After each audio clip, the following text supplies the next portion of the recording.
জসিম বাবু, ও জসিম বাবু, আরে দরজা খুলুন। আমি আপনার দুয়ারের সামনে দাঁড়িয়ে আছি। দরজা খুলুন বলছি। ভিতরে থাকলে অবশ্যই দরজাটা খুলুন। এখন কিন্তু ধৈর্যের বাঁধ ভেঙে যাচ্ছে। ওগো, আমার তো খুব ভয় হচ্ছে। তোমাকে কত করে বলেছিলাম আমরা যেরকম আছি সেরকমই থাকি। তুমি তো আমার কথা শুনলে না গো। এখন দেখো, শহরের ব্যাংকের লোক বাড়িতে এসে গেছে। কবে তুমি লোন পরিশোধ করবে?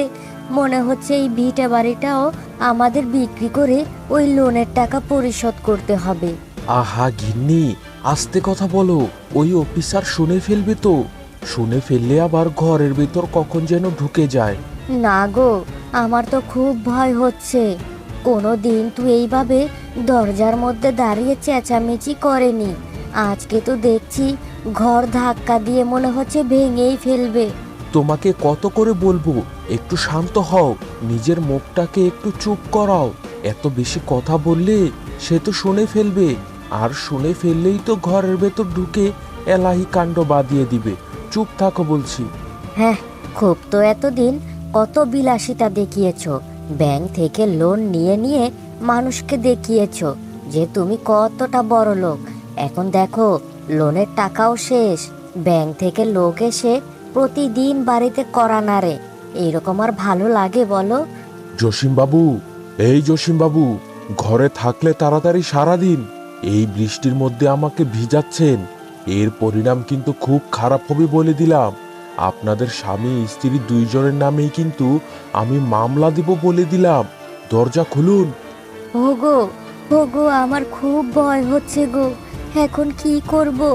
দরজাটা কি খুলে দেব? আমার তো মনে হচ্ছে এখন আমাদের পুলিশে দিবে গো। বাড়িঘর সব জব্দ করে নিয়ে যাবে। একদম চুপ থাকো, কোনো কথা বলবে না। ওকে বুঝতেই দেওয়া যাবে না যে আমরা ঘরের ভেতর ঘাপটি মেরে বসে আছি। চুপ থাকো, তোমার মুখটা বদ্ধ রাখলেই সব ঠিক হয়ে যাবে। কি গো গিন্নি, তোমার কাজ কতটুকু হলো? ওই আলুগুলো কি ভালোভাবে কেটে কুটে ধুয়ে রেখেছো?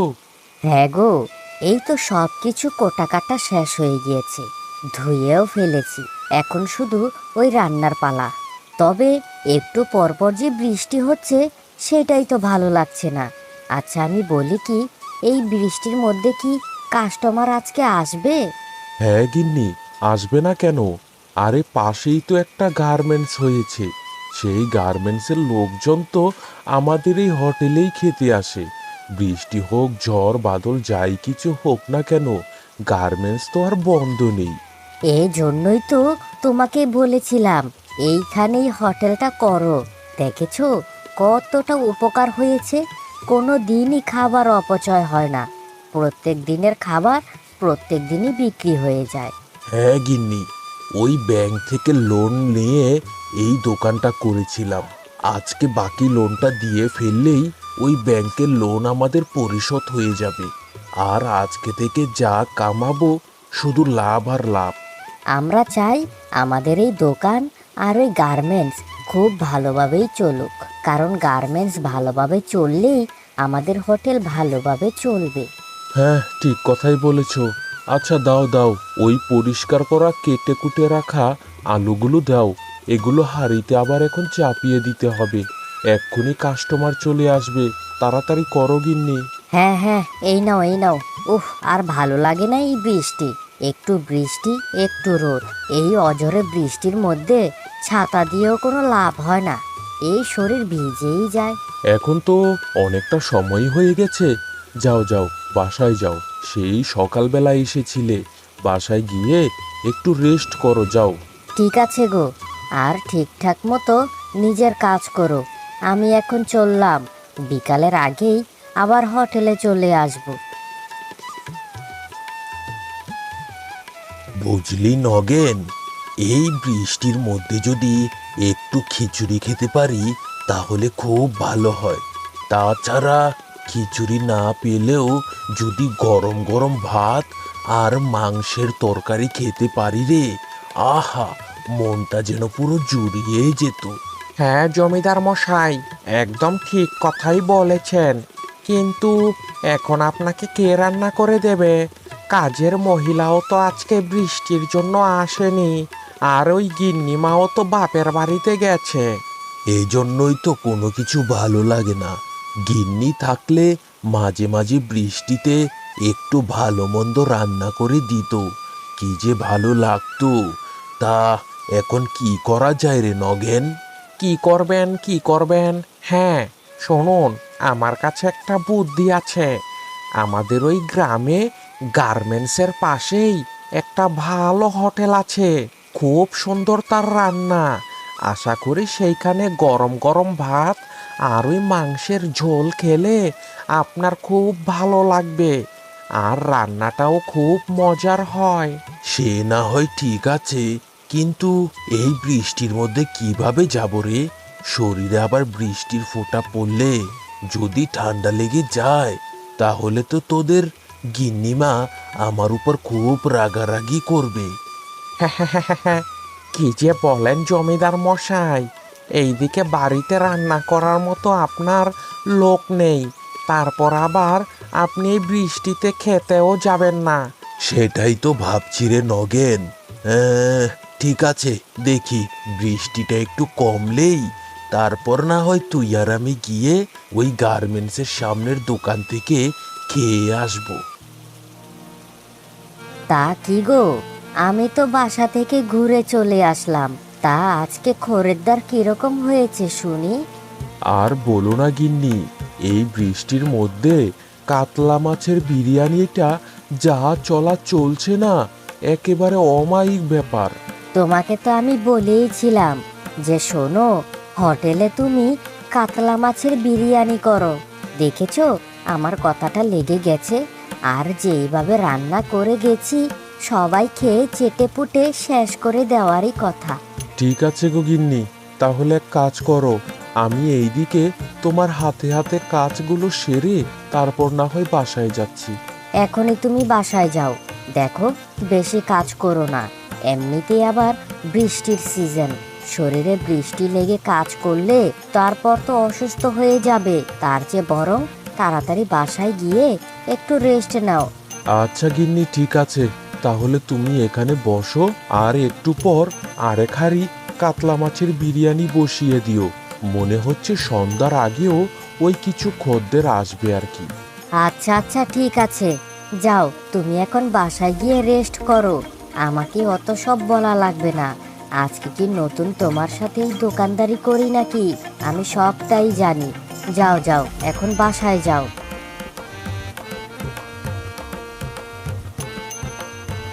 জসিম বাবু, এবার কিন্তু খুব বেশি হয়ে যাচ্ছে। আমি কিন্তু এখন দরজা ভেঙেই ফেলবো। না, আর হবে না, এখনই দরজাটা আমাকে ভেঙেই ফেলতে হবে। ইয়া! হারামজাদা, ব্যাংক থেকে লোন নিয়ে এখন গিন্নির সাথে ঘাপটি মেরে ঘরের ভেতর বসে আছিস, শরম করে না রে তোর? আমার মতো একটা উচ্চ পদস্থ অফিসারকে তুই বাইরে বৃষ্টির মধ্যে ভিজিয়ে রেখেছিলি। তোর অবস্থা তো খুব খারাপ করে দেব রে। তোর নামে আমি পুলিশে মামলা করব, তোকে জেল খাটাবো 6 মাসের। তখন বুঝবি অভাব কাকে বলে। অফিসার বাবু, আমাদের ক্ষমা করে দেন। ওনাকে ওনাকে আর কিছুটা সময় দিন। সত্যি বলছি, আপনাদের সব টাকা শোধ করে দিবে। তারপরেও তাকে আপনারা পুলিশের কাছে দিয়েন না। আর কত শুনবো? আর কত আপনাদের এই নাটক দেখবো শুনি? এখনই সময় আছে। হয়তো আপনাদের গ্রামের জমিদার মশাই আমাদের বিচার করবে, আর নয়তো আমি পুলিশ ডাকতে বাধ্য হব। কোনটা করবেন এখন আপনারাই চিন্তা করে বলুন। না না না না, অফিসার মশাই, আমাকে আর কিছুটা দিন সময় দিন। সত্যি বলছি, আপনার টাকা আমি সময় মতোই দিয়ে দিব। আপনাদের কোনো কথাই আমি শুনবো না। অনেক শুনেছি, আমার এই কান একেবারে ঝালা ঝালা হয়ে গেছে। আর কোনো কথা শুনবো না। টাকা দিবেন? ওগো অফিসার বাবু, অফিসার বাবু, সত্যি কথা বলছি, আপনার পায়ে পড়ি অফিসার বাবু। আমার স্বামীকে আপনি কিচ্ছু করবেন না, সব টাকা দিয়ে দিব বলে দিলাম তো। একটু দয়া করুন না, দয়া করুন। আপনারা আমার কাছে মাপ চাইছেন, ঠিক আছে। আমি কার কাছে মাপ চাবো? ওই ব্যাংক আমার উপর জোর জবরদস্তি করছে। টাকা নিতে না পারলে তো আমার চাকরিটাই চলে যাবে। এখন কোনো কথা শুনবো না। চলুন চলুন, ওই জমিদার মশাইয়ের কাছেই চলুন, দেখি উনি একটা ফয়সালা দিবে। ঠিক আছে, চলুন তাহলে জমিদার মশাইয়ের বাড়িতেই যাই। তা কিরে জসিম, তুই তো শহরে চাকরি করতি তাই না? তা কি হয়েছে রে? আর ওনার বেশভূষে তো দেখা যাচ্ছে উনি ব্যাংকের কর্মচারী। জমিদার মশাই, আমি আপনাকে সব কথা খুলে বলছি। সেটা না হয় ঠিক আছে, কিন্তু আপনার পুরো পরিচয়টা আমাকে যদি বলতেন তাহলে খুব ভালো হতো। হ্যাঁ জমিদার মশাই, আমি শহর থেকে এসেছি। আর এই জসিম বাবু আমাদের ব্যাংক থেকে 2 লক্ষ টাকা ঋণ নিয়েছিল, কিন্তু সেই টাকা পরিশোধ করতে করতে তার অনেক সময় লেগে গিয়েছিল। এখনো আরো 25,000 টাকা পাবো, কিন্তু সেই টাকার নামই নিচ্ছে না। 6 মাস ধরে আমাকে ঘোরাচ্ছে। এইদিকে আমার চাকরিরত যায় যায় অবস্থা। তাই আজকে বাধ্য হয়ে আপনার কাছেই নিয়ে এসেছি। আপনি একটা ফয়সালা করবেন, নয়তো আমি পুলিশ দিয়ে তাকে ধরিয়ে দেব। ও জমিদার মশাই, আসলে হয়েছে কি, আমার স্বামীর চাকরিটা চলে গেছে। আমার স্বামী তো শহরে চাকরি করতো গো। চাকরিটা চলে যাওয়ার কারণেই আমাদের এই দুর্ব্যবস্থা হয়ে গেছে। দয়া করে আমাদের কিছু সময় দিন, সত্যি বলছি, আমরা সব টাকা চুকিয়ে দেব। শুনুন সাহেব, আপনাকে একটা কথা বলি, আশা করি আমার কথাটা আপনি রাখবেন। তাদেরকে 1.5 মাসের সময় দিন। 1.5 মাসের মধ্যেই আপনার টাকা আপনি বুঝে পেয়ে যাবেন। যদি বুঝে না পান তাহলে আমি যে কোনো উপায়ে আপনার টাকা পরিশোধ করে দিব। ঠিক আছে জমিদার মশাই, কথাটা যেন ওদের মাথায় মনে থাকে। যদি 1.5 মাসের মধ্যে আমাদের টাকা পরিশোধ করতে না পারে তাহলে কিন্তু তাদের বাড়ি আমরা নিলামে করে দিব। শোনো জসিম, শুধুমাত্র তোমার গিন্নির মুখের দিকে তাকিয়ে তোমাকে আমি এই 1.5 মাস সময়টা নিয়ে দিলাম। আশা করি তুমি আমার মুখে চুলকানি মাখবে না। ঠিক আছে জমিদার মশাই, আমরা যথাসাধ্য চেষ্টা করব। এখন আমরা আসি। কি গো, ঘুমিয়ে পড়েছো বুঝি? আরে গিন্নি, তুমি এসে গেছো? আহা, আমি তো ঘুমিয়েছিলাম না, চোখটা লেগে গিয়েছিল। যাক, কখন আসলে তুমি? তুমি আসতে দেরি করছো, তাই আর কি আমি চলে আসলাম। আর বৃষ্টিটাও এখন শেষ হয়ে গিয়েছে। হাহ গিন্নি, তুমি থাকাতে আমি পুরো রক্ষা। তুমি না থাকলে যে আমার কি হতো কে জানে। আহা, এখন ওসব কথা বাদ দাও তো। এই নাও নাও নাও, সকাল থেকে দুপুর পর্যন্ত এই টাকাগুলো ইনকাম হয়েছে। দেখেছো গিন্নি, তোমাকে বলেছিলাম না আজকে বৃষ্টির দিন 10 টাকা প্লেট করে কম রাখো। কম নিয়েছো বলেই আজকে এত কাস্টমার পেয়েছি, আর বিক্রিটাও বেশি হয়েছে। কি যে বলবো না তোমাকে, ওই গার্মেন্টসে যারাই কাজ করতে এসেছিল এই বৃষ্টির মধ্যে, তাদের বাড়ি থেকে আনা ভাত কেউ খায়নি। সবাই আমার দোকান থেকে কাতলা মাছের বিরিয়ানি নিয়ে গেছে গো। আর সবাই খেয়ে খুব বাবা বাবা করছিল। সবই তো বুঝলাম গিন্নি, কিন্তু আমি চাচ্ছি দোকানটাকে আর একটু বড় করতে। আর চাচ্ছি একটা লোকও নিতে। একটা লোক যদি দোকানে নেই তাহলে আমাদের আরো বিক্রি বাট্টা বেড়ে যাবে। একটা লোক নিলে সত্যি আরো অনেক টাকা ইনকাম করতে পারবো, কিন্তু এই সময় তুমি লোক কোথায় পাবে গো? সেটাই তো গিন্নি, এই গ্রামে তো ওইরকম লোক পাওয়াই যায় না যে ধৈর্য সহকারে অভিজ্ঞভাবে কাজ কাম করবে। ঠিক আছে, দেখি আমি খোঁজ লাগিয়ে কি হয়। হোগো, হোগো, এখন আমরা কি করব? কোথায় যাব? আমাদের মাথায় তো আকাশ ভেঙে পড়লো গো। মাথায় তো কিছুই আসছে না। হ্যাঁ গিন্নি, আমারও তো মাথায় কিচ্ছু আসছে না। হুটহাট করে কি থেকে কি হয়ে গেল, আমার চাকরিটাও চলে গেল, ব্যাংকের লোনও পড়ে গেল। এখন মান সম্মান নিয়ে টানাটানি পড়ছে। ওগো, আমার মাথায় একটা বুদ্ধি এসেছে। এই গ্রামের শেষেই তো আমার বোনের বাসা। তা চলো না, আমার বোনের কাছে গিয়ে একটু দুঃখ সুখের কথা বলি, দেখি তারা আমাদের কোনো উপকার করতে পারে কিনা। তোমার বোনের জামাই হোটেল দিবে বলে আমার কাছে টাকা চেয়েছিল। আমি তো তাকে একটা টাকাও দেইনি, উল্টো টাকার গরম দেখিয়ে বাড়ি থেকে বের করে দিয়েছিলাম। হায় হায় হায়, এখন আবার তার কাছেই যেতে হবে। জমিদার মশাই, ও জমিদার মশাই, তাই এই দুপুরবেলা কি করছেন শুনি? এসেছিস ভালোই হলো। আরে তোর কথাই তো ভাবছিলাম রে। তা বলছিলাম কি নগেন, এখন এই সময় কি ওই রমেশের দোকানটা খোলা পাবো? মানে কাতলা মাছের বিরিয়ানি খেতে যেতাম। মানে জমিদার মশাই, যাওয়ার তো মনে চাচ্ছে, কিন্তু আমার কাছে তো কোনো টাকা নেই গো। হ্যাঁ নগেন রে, তুই মাঝে মাঝে এরকম এরকম কথা বলিস, কথা শুনলে আমার খুব হাসি পায়। আচ্ছা, আমার সাথে খাবার খেতে যাবি? আমি কি তোকে টাকা দিতে দিব বল? টাকা তো আমিই দিব। তুই এত পেরেশানি হচ্ছিস কেন শুনি? মানে তাহলে ঠিক আছে, কিন্তু এই সময়টাই গেলে খুব ভিড় লেগে থাকবে। আমি বলি কি, আর একটু পরে যদি যান তাহলে ভিড় থাকবে না, আমরা গিয়ে শান্তি মতোই খেতে পারবো। আচ্ছা আচ্ছা, ঠিক আছে, তুই যেটা বলবি সেটাই হবে।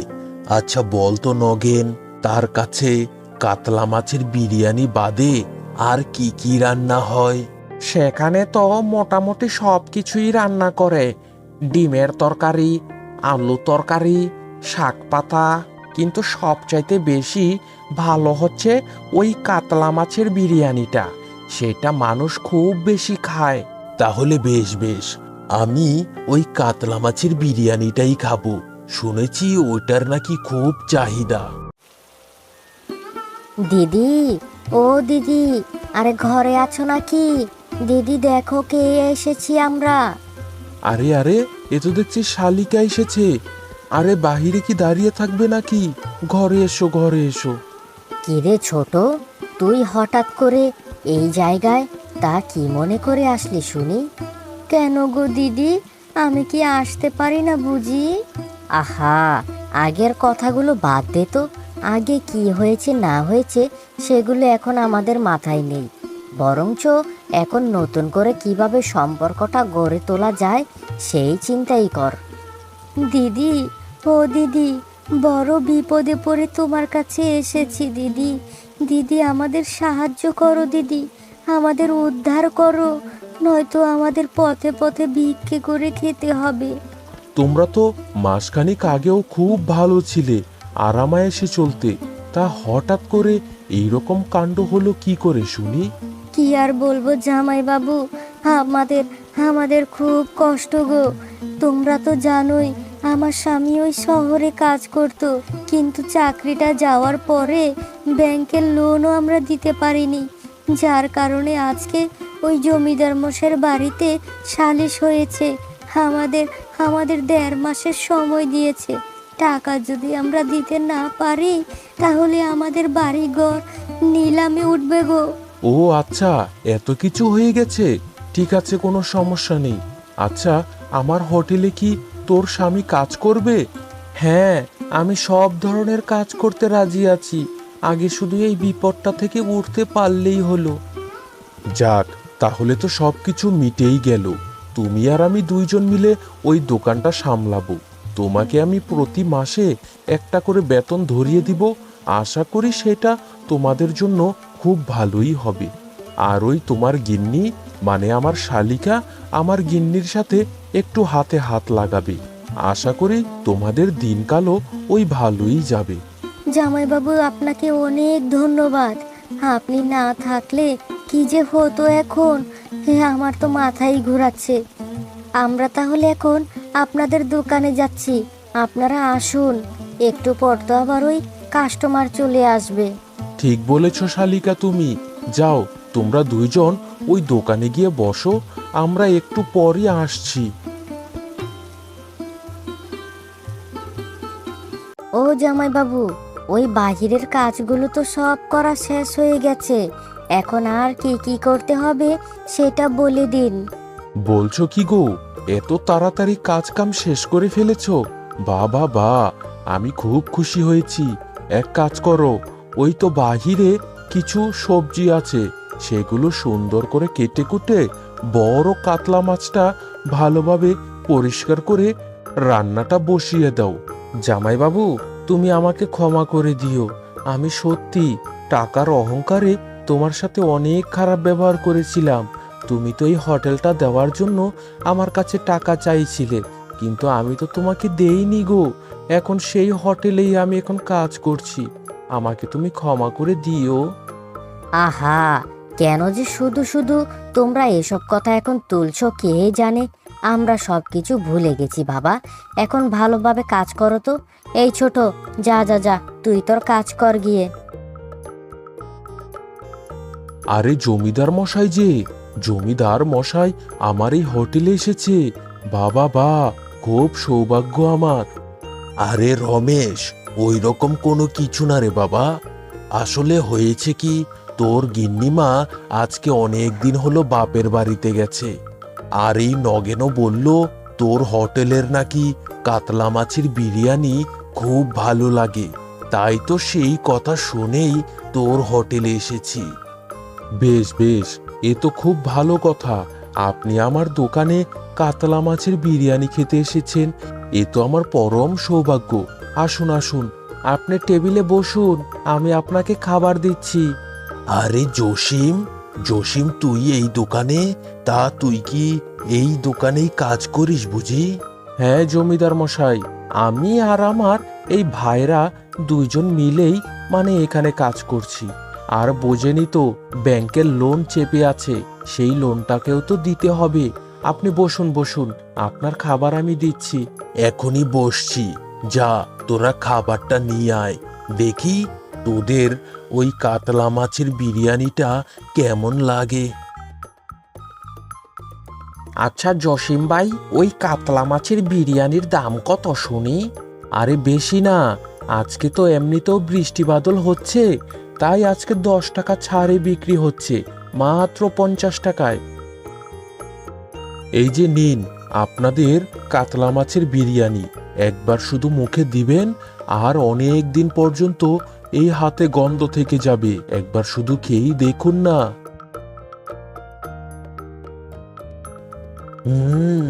খুব মজা হয়েছে রে। সত্যি রে, সত্যি আমার মুখে পুরো লেগে আছে। বা বাবা, এইরকম বিরিয়ানি আমি আমার জীবনে কোনো দিন খাইনি। তা কি হে জমিদার মশাই, আপনার সেই লোক কই? জসিমকে তো দেখছি না। আজকেই তো শেষ দিন, তা আমাকে 1.5 মাস অপেক্ষা করিয়ে রেখে শেষমেশ আপনার ঘরে এনেও 4 ঘন্টা যাবৎ অপেক্ষা করিয়ে রেখেছেন। তাই এগুলো কি কোনো মানুষের মধ্যে পড়ে বলুন? অফিসার বাবু, চিন্তা করবেন না, চলে আসবে চলে আসবে। তার উপর আমার অঢেল বিশ্বাস আছে। আপনার ওই বিশ্বাস আপনার কাছেই রাখুন। এসব বিশ্বাস দিয়ে আমাদের মন ভাঙাতে চাইবেন না। কোন না কোন চোরের খপ্পরে পড়েছি। শয়তান চোর ব্যাংক থেকে লোন নিয়ে আর লোন দিতে পারছে না। কেন যে এগুলোকে ব্যাংক লোন দেয় কে জানে। এই অফিসার বাবু, সাহস পেয়ে খুব তো মাথার উপর লাথি মারছেন। তাই এত সাহস কোথায় পেলেন শুনি? আমার সামনে বসে আমার গ্রামবাসীদের ইচ্ছে মতো অপমান করছেন। আর একটু হলে কিন্তু আর বরদাস্ত করব না বলে দিলাম। আজকে আপনার টাকা দেওয়ার লাস্ট দিন। দিন তো আজকের শেষ হয়ে যায়নি। আচ্ছা ঠিক আছে ঠিক আছে জমিদার মশাই, আমি এখানেই বসলাম। এই তো জসিম চলে এসেছে। তা কিরে জসিম, সব টাকা নিয়ে এসেছিস তো বাবা? হ্যাঁ জমিদার মশাই, সব টাকাই নিয়ে এসেছি। আরে ক্ষণে ক্ষণে বৃষ্টি তুফান হচ্ছে তো, তাই এই ঝড় তুফানে একটু দেরি হয়ে গেছে, নয়তো কত আগে চলে আসতাম। দেখেছেন দেখেছেন অফিসার বাবু, আমার গ্রামের লোক বলে কথা, কথার কোনো বরখেলাপ হবে না। এই নিন আপনার টাকা। খুব তো বলেছিলেন চাকরি চলে গেছে, এই হয়েছে সেই হয়েছে। আসলে মানুষকে একদিক দিয়ে বিবেচনা করা ঠিক না। এই যে নিন অফিসার মশাই, আপনার সব টাকা আমি পরিশোধ করে দিলাম। জমিদার বাবু আমাকে ক্ষমা করে দিবেন।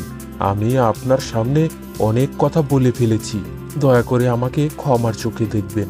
ঠিক আছে, আমি কোনো কিছু মনে করলাম না, কিন্তু আপনি সব সময় মনে রাখবেন, আমার এই গ্রামের লোকজন সংগ্রাম করতে জানে, সংগ্রাম।